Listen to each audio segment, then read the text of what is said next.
नहमदहु व नसल्ली अला रसूलिल करीम अम्मा बाद।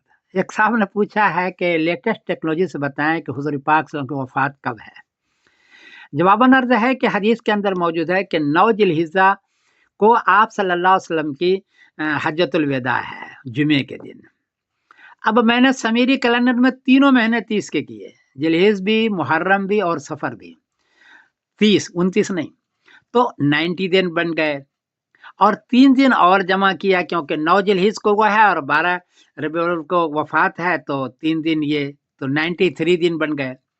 आप जुमे के दिन से 9 जिलहिजा के जुमे के दिन से अगर जमा करेंगे 93 डेज, 93 दिन, तो फिर एतवार आ जाता है, पीर नहीं आता है। और हदीस के अंदर है कि पीर के दिन आप सल्लल्लाहु अलैहि वसल्लम वफात हुई, इसलिए एक दिन और बढ़ाना पड़ेगा पीर ले जाने के लिए, यानी 94 दिन रखना पड़ेगा।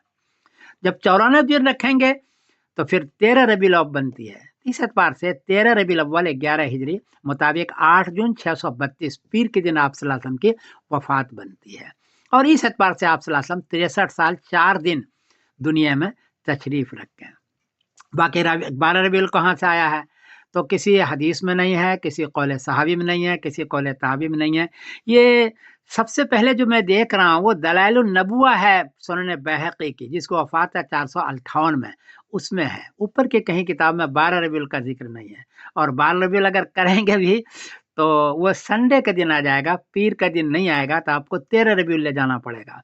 आप इसको देखें, इसमें इख्तलाफ बहुत है, इसलिए कोई गलती भी तो माफ़ कर दीजिएगा। मैं लेटेस्ट टेक्नोलॉजी बतला रहा हूँ। मैं समीरुद्दीन कासमी बोल रहा हूँ। ये समीरी कैलेंडर से एक सफ़ा आपके सामने पेश कर रहा हूँ। इसमें देखें कि 12 रबीउल अव्वल 7 जून को एतवार का दिन है, 12 रबीउल अव्वल को। और 13 रबीउल अव्वल 8 जून को पीर का दिन पड़ता है। तो आपको 13 रबीउल जाना पड़ेगा जो पीर के दिन है। आप खुद इसको देख लें।